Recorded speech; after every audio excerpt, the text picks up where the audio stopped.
Hi అండి అందరికీ. Fried rice masala పొడి ఎలా తయారు చేయాలో ఈ వీడియోలో చూద్దాం. ముందుగా ఓ ప్లేట్ తీసుకున్నాను. అందులో మసాలా సరుకులు వేసుకుందాం. ముందుగా 3 అనాస పువ్వులు తీసుకోండి, ఆ ప్లేట్లో వేసుకోండి. 2 జాపత్రి తీసుకోండి. 1 అనసకాయ తీసుకోండి. 1 నల్ల యాలక్కాయ. నెక్స్ట్ కొద్దిగా యాలకులు తీసుకోండి.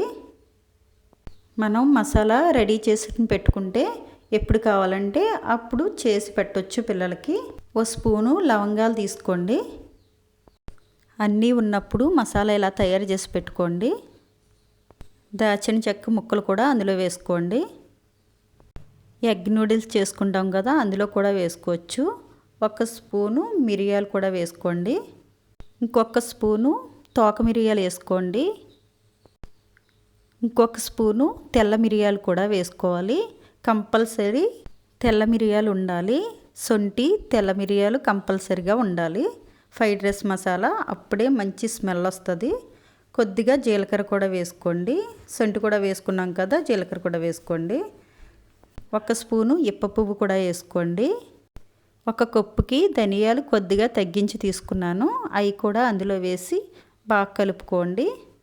కలిపేసుకున్నాక స్టవ్ ఆన్ చేసి ఒక కళాయి పెట్టుకోండి. ఆయిల్ వేయకుండా ఈ మసాలా దినుసులు అందులో వేసి ఫ్రై చేసుకోండి. కాసేపు ఒక 1/2 నిమిషం అయితే సరిపోతుంది. తోక మిరియాలు, నల్ల మిరియాలు, తెల్ల మిరియాలు, శొంఠి కంపల్సరీ ఫ్రైడ్ రైస్ మసాలాకి ఉండాలి. అయ్యి మట్టికి మిస్ అవ్వకండి. వాటి వల్లనే ఫ్రైడ్ రైస్ మసాలా స్మెల్ వస్తుంది బాగాను. చాలా సింపుల్గా ఇంట్లోనే తయారు చేసుకోవచ్చు. మసాలా దినుసులన్నీ వేడి చూపితే చాలు మిక్సీ పట్టేసుకోవచ్చు. జాజికాయ, శొంఠి మిక్సీలో నలగదు కాబట్టి రోట్లో వేసుకుని కొంచెం కచ్చాబెచ్చగా కుమ్ముకుని మిక్సీ బౌల్లో వేసుకోండి.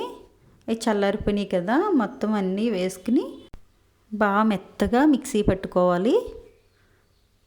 ఒకసారి నేను చెప్పిన విధంగా ట్రై చేయండి. హోటల్లో కన్నా చాలా టేస్ట్గా ఉంటుంది. ఫ్రైడ్ రైస్ చాలా ఇష్టంగా తింటారు. అలా మెత్తగా పొగట్ర కింద చేసుకుని ఒక డబ్బాలోకి స్టోర్ చేసుకుంటే ఎప్పుడు కావాలంటే అప్పుడు చేసుకోవచ్చు. రెడీ అయిపోయింది ఫ్రైడ్ రైస్ మసాలా. నా వీడియో నచ్చినట్టయితే లైక్ చేయండి, సబ్స్క్రైబ్ కూడా చేయండి.